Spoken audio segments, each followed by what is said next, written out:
Hi friends, online preparation विद्यार्थी में आपका बहुत बहुत स्वागत है।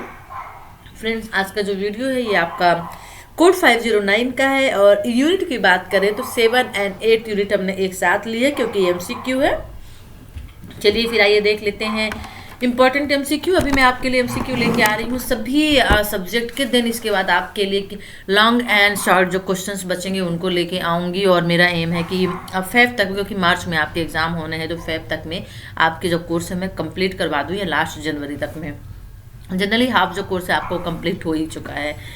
और 510 की आप लोग बात कर रहे हैं वीडियो के लिए, तो देखिए 510 यानी 510 जो है उसको देखने वाले बहुत कम है और मुझे लगता है वो सब्जेक्ट भी कम ही लोगों का है जितना कि 509 का है। मैं उसकी भी कोशिश करूंगी कि वो भी जो कोर्स है मैं कंप्लीट करवाऊं।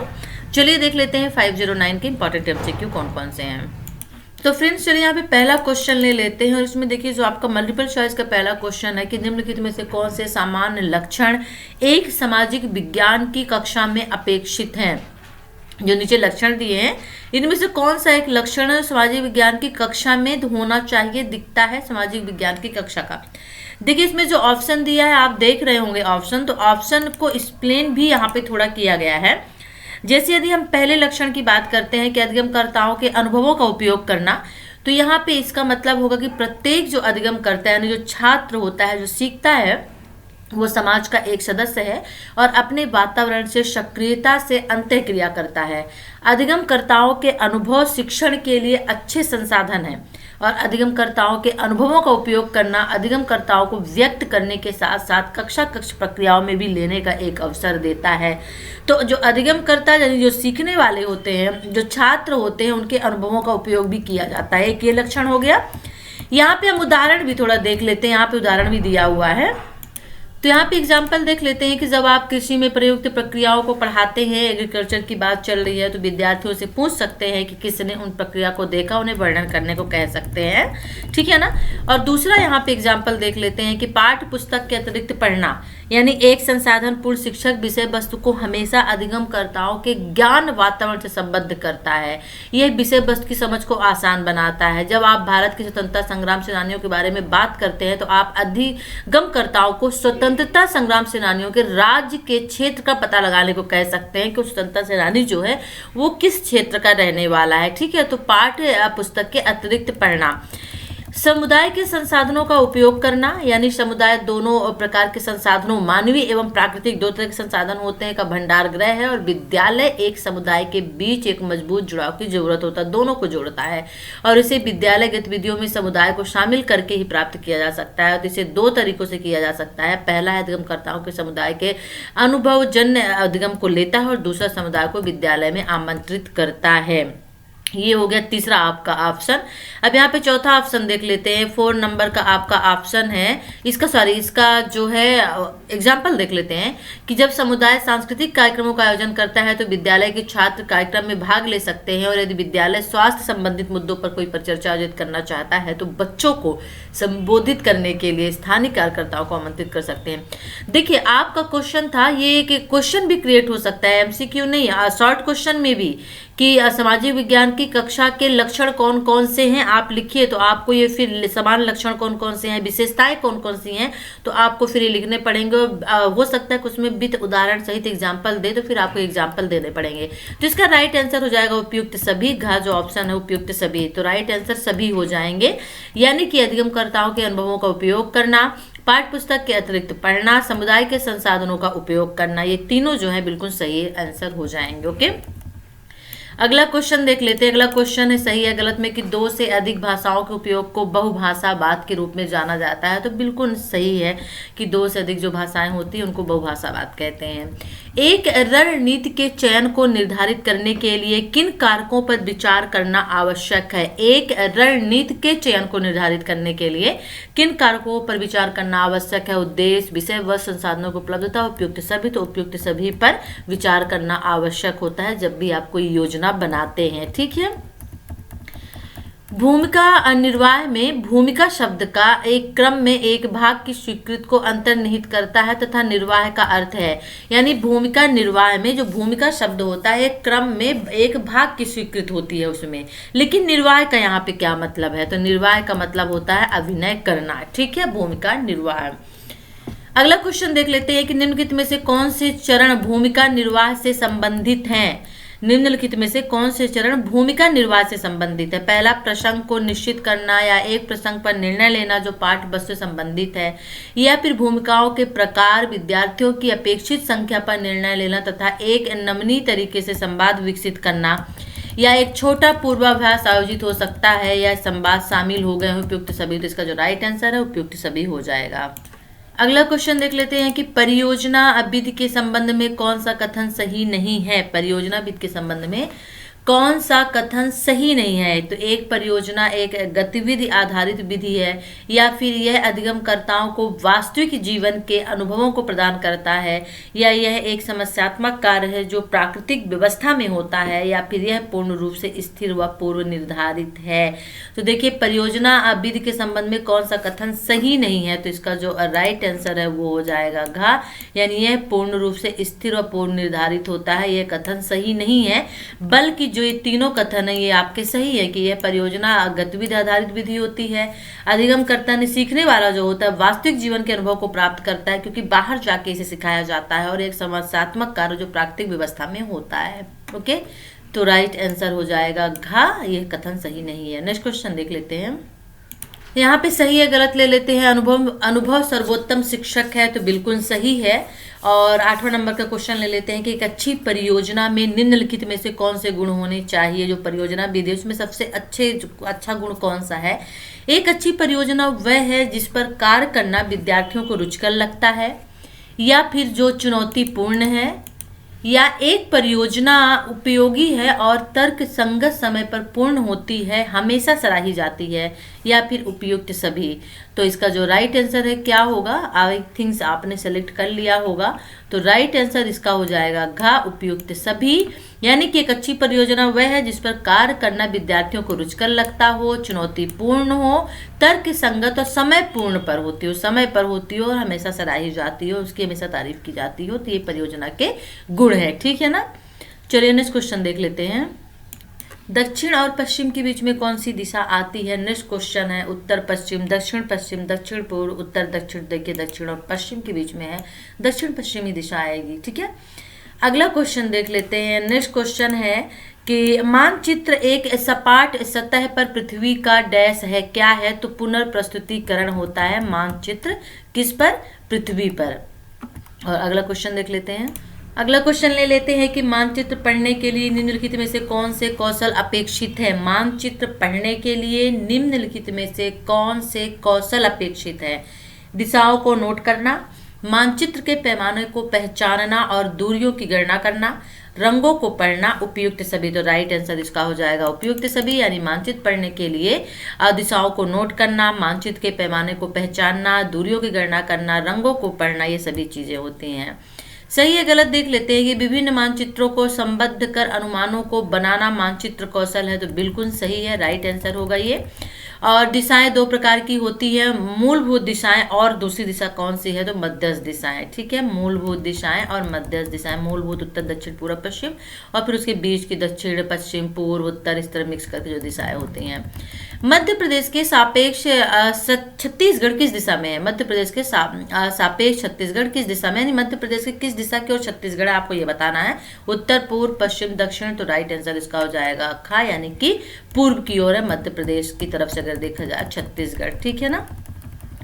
मानचित्र पैमाना क्या है। मानचित्र पैमाना क्या है आपको बताना है। तो देखिए एक मापक युक्त है, या फिर मानचित्र की दूरी और सतह पर दूरी के बीच एक अनुपात होता है, या केवल का सही है, या फिर का और खा दोनों ही सही हैं। तो देखिए मानचित्र पैमाना जो होता है वो होता है एक मापक युक्त होता है जिससे मापा जाता है, ये हमें पता है मानचित्र पैमाने से। और दूसरी चीज इसमें होती है कि मानचित्र की दूरी और सतह पर दूरी के बीच एक अनुपात होता है, ठीक है। तो इसका जो राइट आंसर है वो घा सही हो जाएगा, यानी कि का और खा जो है ये दोनों ही सही है। तो राइट आंसर क्या हो जाएगा, घा हो जाएगा। नेक्स्ट क्वेश्चन ले लेते हैं कि मानचित्र का पैमाना 3 तरीकों से व्यक्त किया गया है। विवरण रूप, डैश और डैश। वो कौन से 3 तरीके हैं? तो मानचित्र का पैमाना जो है विवरण रूप, प्रतिनिधि, भिन्न और पैमाना पर ग्राफिक से तैयार किया गया। यानी मानचित्र का पैमाना 3 तरीकों से व्यक्त किया गया है। विवरण रूप, प्रतिनिधि, भिन्न और पैमाना पर ग्राफिक। नेक्स्ट क्वेश्चन देख लेते हैं और हमारा अगला क्वेश्चन है कि मानचित्र में गहरा हरा रंग क्या दिखाता है? मानचित्र में गहरा हरा रंग क्या दिखाता है? नीची जमीन, समुद्र की सतह से निम्न भूमि की न्यूनतम ऊंचाई, पहाड़ या पहाड़ की ऊंचाई। तो देखिए मानचित्र में जो गहरा हरा रंग होता है वो आपका दिखाता है कि समुद्र की सतह से निम्न भूमि की न्यूनतम ऊंचाई क्या होती है। ठीक है, अगला क्वेश्चन देख लेते हैं सही या गलत में कि भौतिक मानचित्र में निश्चित रंग रूढ़िवादी रूप से प्रयुक्त होते हैं। भौतिक मानचित्र में निश्चित रंग रूढ़िवादी रूप से प्रयुक्त होते हैं, तो बिल्कुल सही है। और फिर इन द ब्लैंक्स ले लेते हैं कि प्रत्येक मानचित्र में पृथ्वी पर डैश को प्रस्तुत करते हैं। तो प्रत्येक मानचित्र में पृथ्वी पर संसाधनों को प्रस्तुत करते हैं। ओके, और नेक्स्ट क्वेश्चन है कि नाटक के संबंध में कौन सा कथन सही है? नाटक के संबंध में कौन सा कथन सही है? नाटक स्थिर रूप से पूर्व निर्धारित लिखित अंग है। नाटक कुछ एक्शन प्रमुख होते हैं जबकि कुछ बोली उन्मुख। नाटक लेखन कौशल को प्रभावित करता है या फिर उपयुक्त सभी। तो इसका जो राइट आंसर है वो हो जाएगा घ, यानी उपयुक्त सभी। और अगला क्वेश्चन देख लेते हैं। जो हमारा अगला क्वेश्चन है वो है कि निम्नलिखित में से कौन सी अच्छाइयाँ सहयोगी अधिगम से संबंधित है? निम्नलिखित में से कौन सी अच्छाइयाँ जो है वो सहयोगी अधिगम से संबंधित है? विद्यार्थी के अधिगम और शैक्षिक उपलब्धि को प्रोन्नत करता है, या फिर विद्यार्थी के धारण को बढ़ाता है, या विद्यार्थी को उसके अधिगम अनुभव के साथ संतुष्ट को बढ़ाता है, या फिर उपयुक्त सभी। तो देखिए जो अच्छाइयाँ हैं, सहयोगी अच्छाइयाँ अधिगम से संबंधित है, तो उपयुक्त सभी हो जाएगा क्योंकि सहयोगी अधिगम की बात चल रही है। तो विद्यार्थी के अधिगम और शैक्षिक उपलब्धि को भी प्रोन्नत करता है, यानी आगे बढ़ाता है, विद्यार्थी के धारण को भी बढ़ाता है, और विद्यार्थी को उसके अधिगम अनुभव के साथ संतुष्ट को भी बढ़ाता है। तो जो ये घ आपका है वो बिल्कुल राइट आंसर हो जाएगा। नेक्स्ट क्वेश्चन देख लेते हैं। सही या गलत ले लेते हैं कि संकल्पना चित्र आरेखी प्रस्तुति है। तो बिल्कुल सही है, ये संकल्पना चित्र जो है आरेखी प्रस्तुति है। अब नेक्स्ट क्वेश्चन देख लेते हैं कि निम्नलिखित में से ये यूनिट 8 के क्वेश्चन आपके स्टार्ट हो चुके हैं, अभी यूनिट 7 चल रही थी। निम्नलिखित में से कौन सा संसाधन सामान्य अधिगम संसाधन है? कौन सा संसाधन सामान्य अधिगम संसाधन है? श्याम पैट, चार्ट्स, मॉडल या उपयुक्त सभी। तो देखिए इसका जो राइट आंसर है वो हो जाएगा उपयुक्त सभी। जो मॉडल्स हैं वो क्या है? सामान्य अधिगम संसाधन के अंतर्गत आते हैं। ओके, अगला क्वेश्चन देख लेते हैं कि शिक्षण अधिगम प्रक्रिया में अधिगम संसाधनों का क्या महत्व है? शिक्षण अधिगम प्रक्रिया में अधिगम संसाधनों का क्या महत्व है? यानी इन अधिगम संसाधनों का प्रयोग शिक्षण अधिगम प्रक्रिया को प्रभावशाली बनाता है, या फिर अधिगम स्रोत विद्यार्थियों को अधिगम उद्देश्यों को अधिक प्रभावशाली ढंग से कुशलतापूर्वक प्राप्त करने में सहायता करते हैं, या इनमें से कुछ संसाधनों का उपयोग विद्यार्थियों को अधिगम अनुभव प्राप्त करने की तैयारी में किया जाता है। उपयुक्त सभी। तो इसका जो राइट आंसर है वो आपका हो जाएगा उपयुक्त सभी। ओके, घ जो है राइट आंसर हो जाएगा। यानी कि संसाधनों का प्रयोग शिक्षण अधिगम प्रक्रिया को प्रभावशाली बनाता है, अधिगम स्रोत विद्यार्थियों को अधिगम उद्देश्यों को अधिक प्रभावशाली ढंग से बनाते हैं, और कुछ संसाधनों का उपयोग विद्यार्थियों को अधिगम अनुभव प्राप्त करने की तैयारी में किया जाता है। ठीक है, तो शिक्षण अधिगम प्रक्रिया में अधिगम संसाधनों का क्या महत्व है? इन सभी का महत्व है। रिक्त स्थान पर लेते हैं। यहाँ पे रिक्त स्थान देख लेते हैं कि अधिगम संसाधनों को 2 मुख्य भागों में विभाजित किया जा सकता है। वो कौन कौन से भाग हैं? तो प्रिंट आधारित अधिगम स्रोत होता है और नॉन प्रिंट आधारित अधिगम स्रोत होता है। ठीक है ना, अधिगम संसाधनों को 2 मुख्य भागों में विभाजित किया जाता है। यानी कितने भागों में हम बांट सकते हैं अधिगम संसाधनों को? 2 भागों में। पहला भाग होता है प्रिंट आधारित अधिगम स्रोत और दूसरा नॉन प्रिंट आधारित अधिगम स्रोत होता है। चलिए ट्रू एंड फॉल्स यहाँ पे देख लेते हैं कि शब्द रेलिया का संबंध सिक्के, औजार और वस्त्र आदि से है, जिनका प्रकाशित सामग्री के क्रम में सरलता से वर्गीकरण नहीं किया जा सकता है। तो इसका राइट आंसर सही हो जाएगा। आंसर जो है वो सही होगा। रेलिया कैसे प्राप्त किए जाते हैं? क्षेत्र भ्रमण से, समुदाय से, संग्रहालय से, उपयुक्त सभी से। तो इसका जो राइट आंसर है वो हो जाएगा घ, यानी उपयुक्त सभी से। नेक्स्ट क्वेश्चन देख लेते हैं। आगे का जो क्वेश्चन है वो है हमारा, डायोरामा का निर्माण किसकी सहायता से किया जाता है। जो डायोरामा है, गत्ते से, थर्माकोल से, मिट्टी से, उपयुक्त सभी से। तो देखिए थर्माकोल से इसका प्रयोग किया जाता है डायोरामा का, ठीक है। जनरली हम लोग जो मॉडल वगैरह बनाते हैं। भूगोल के अधिकांश पुस्तकों में डायोरामा के प्रयोग के लिए पर्याप्त संभावनाएं उपलब्ध है। बिल्कुल सही है, क्योंकि ज्योग्राफी में आप यदि सोलर सिस्टम बनाना चाह रहे हैं, बहुत सारी ऐसी चीज़ें होती हैं जो आप बनाना चाह रहे हैं, तो आप थर्माकोल के माध्यम से उसको बना सकते हैं, ठीक है। ग्लोब डैश का लघु रूप होता है। तो ग्लोब जो है किसका लघु रूप होता है, पृथ्वी का लघु रूप होता है। ग्लोब में हम क्या देखते हैं, अर्थ के बारे में ही तो हम जानते हैं, पूरी इन्फॉर्मेशन हम लेते हैं, ठीक है ना। कुछ मानचित्र विशिष्ट सूचनाओं पर केंद्रित होते हैं। इन मानचित्रों को डैश मानचित्र के रूप में जाना जाता है। तो वो ऐसे कौन से मानचित्र हैं, तो वो है प्रासंगिक मानचित्र, ठीक है ना। कुछ मानचित्र विशिष्ट सूचनाओं पर केंद्रित होते हैं। जो विशिष्ट सूचनाओं पर केंद्रित होते हैं उन मानचित्रों को किस रूप में जानते हैं, तो प्रासंगिक मानचित्र के रूप में जानते हैं। मॉडल्स दृश्य सामग्री होते हैं। तो मॉडल्स जो होते हैं वो कौन सी सामग्री होते हैं, त्रिविमी सामग्री होते हैं। मॉडल्स जो होते हैं त्रिविमी सामग्री होते हैं, ठीक है ना।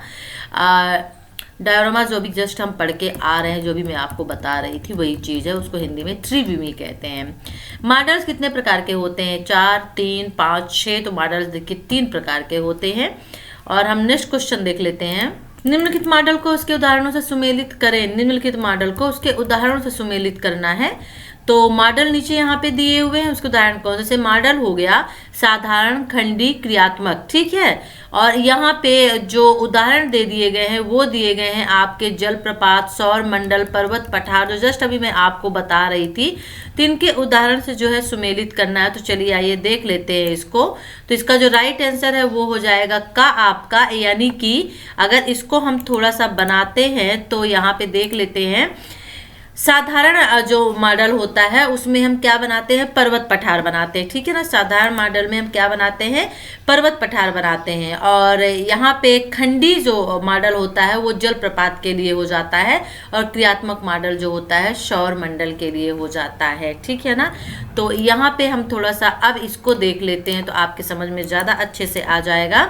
यहाँ पे इसको मिला लेते हैं कि साधारण जो मॉडल होता है वो पर्वत पठार के लिए होता है, खंडी जो होता है वो जलप्रपात के लिए, क्रियात्मक जो होता है वो सौरमंडल के लिए होता है, ठीक है। चलिए अब नेक्स्ट क्वेश्चन देख लेते हैं। अगला क्वेश्चन है, निम्नलिखित में से कौन से चार्ट उत्पादन प्रक्रिया को प्रदर्शित करते हैं। उत्पादन प्रक्रिया को प्रदर्शित करते हैं कौन से चार्ट, संबंध मूलक, प्रवाही, वर्गीकरण, सारणिक। तो देखिए जो प्रवाही चार्ट होते हैं उत्पादन प्रक्रिया को प्रदर्शित करते हैं।